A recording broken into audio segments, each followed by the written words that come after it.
Salut les gars, comment allez-vous? J'espère que vous allez très bien. Aujourd'hui, on va réagir sur un concept qui parle de survivre. En fait, le but de la vidéo est d'être vivant jusqu'à la fin de la vidéo. Donc, si vous êtes vivant jusqu'à la fin de la vidéo, n'oubliez pas de me dire en commentaire. Donc, avant de commencer, n'oubliez pas de liker, de partager et de vous abonner.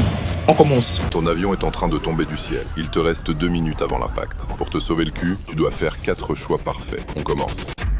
L'avion chute à 800 km/h. Les masques à oxygène sont tombés. Les gens crient autour. Tu vas à la cabine du pilote pour voir ce qui se passe, ou tu restes assis à ta place et tu pries. Je vais aller voir. Si tu restes assis, rien ne change. L'avion continue à chuter et crache. Mais si tu vas à la cabine, t'ouvres la porte, le pilote et son adjoint sont tous les deux KO. Personne aux commandes. Il te reste 90 secondes avant l'impact. Là, tu es seul dans le cockpit. Tu t'assieds aux commandes et tu essaies de te débrouiller avec zéro connaissance, ou tu retournes dans la cabine voyageur crier s'il y a un pilote parmi eux. Je vais retourner voir. Si tu touches aux commandes, t'appuies sur le mauvais truc. L'avion accélère sa descente. C'est mort. Mais si tu retournes voir les voyageurs, un homme se lève et court vers la cabine. C'est un pilote privé. Il reste 30 secondes. Le pilote privé arrive à réduire la vitesse, mais l'impact va être violent quand même. Il hurle que tout le monde doit s'installer dans les sièges. Tu fonces à l'arrière de la cabine, ou tu restes à l'avant pour être le premier à sortir. Quelque chose à l'arrière. Si tu restes à l'avant, c'est foutu. L'avant de l'avion absorbe tout l'impact en premier. Mais si tu fonces à l'arrière et tu t'attaches, t'es maintenant dans la zone avec le plus de chances de survie. L'avion atterrit violemment sur son ventre et glisse sur le tarmac. Le choc est brutal. Tu attends que l'avion s'arrête complètement ou tu défonces la vitre et tu sautes maintenant. Je vais sauter. Si t'attends l'arrêt complet, l'avion explose. Personne ne survit. Mais si tu défonces la vitre et tu sautes, tu te blesses, mais tu survis. T'as reçu 2 millions d'euros par erreur. T'as déjà claqué la moitié. C'était la thune de la mafia marseillaise. Tu dois faire 4 choix parfaits pour rester en vie. On commence. C'est parti. T'arrives devant ton immeuble. Une voiture garée, moteur allumé. À l'intérieur, 2 silhouettes qui bougent pas. T'as les soupçons. Tu montes chez toi ou tu cours. Je cours. Si t'as monté, il t'attendait sur le palier. T'es cuit. Mais si t'as couru, la traque commence. Tu sprintes dans les ruelles. Ton ami t'ouvre une porte sur ta gauche et te fait signe d'entrée. Tu entres ou tu continues à courir.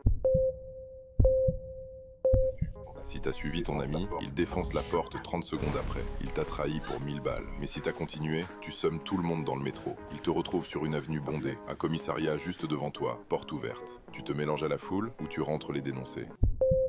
Non, je rentre dans la foule. Si t'as choisi le commissariat, le keuf de l'accueil décroche son téléphone sans un mot. Il bosse pour eux. Mais si t'as plongé dans la foule, tu les sèmes dans les ruelles. Tu cours encore. Mais là tu finis dans une impasse. Pas d'issue, juste un couteau par terre. Ils arrivent calmement vers toi. Tu leur proposes de bosser pour eux pour effacer ta dette, ou tu ramasses le couteau et tu les confrontes. Je ramasse un couteau. Si tu fais la proposition, le chef accepte. Ta première mission, c'est demain soir. Choisis ton compagnon pour cette nuit, Mathis ou Théo. Mathis. Si tu avais choisi Théo, feu de camp, lumière chaude, rien d'étrange. Tu passes la nuit normalement, tu survis. Si tu choisis Mathis, tu es sur un bateau, lac isolé, nuit sans lune, l'eau est noire. Mathis rame en silence, puis s'arrête. Il pose les rames, silence. Il dit « Ne regarde pas dans l'eau ». Maintenant tu regardes dans l'eau où tu fixes l'horizon. Fixe l'horizon.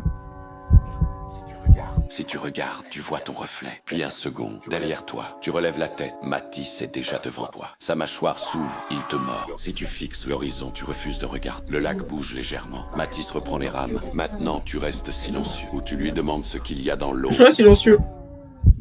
Si tu demandes, Mathis s'arrête, il se tourne, puis il glisse vers toi, sa bouche s'ouvre, il engloutit ta tête. Si tu restes silencieux, tu ne dis rien. Mathis recommence à ramer, le lac redevient calme. Vous atteignez la rive, il descend et te fait signe de le suivre. Maintenant tu le suis, ou tu restes dans le bateau. Je le suis. Si tu le suis, tu marches dans le noir. Oh. Mathis s'arrête, tu t'approches, il pivote, son corps Il se goûte, plie vers je suis toi, mort. il te percute. Si tu restes dans le bateau, tu ne bouges pas. Pas Mathis grave, te je suis regarde, mort. puis disparaît. Le bateau dérive. À l'aube, tu reviens à l'arrêt, tu es vivant.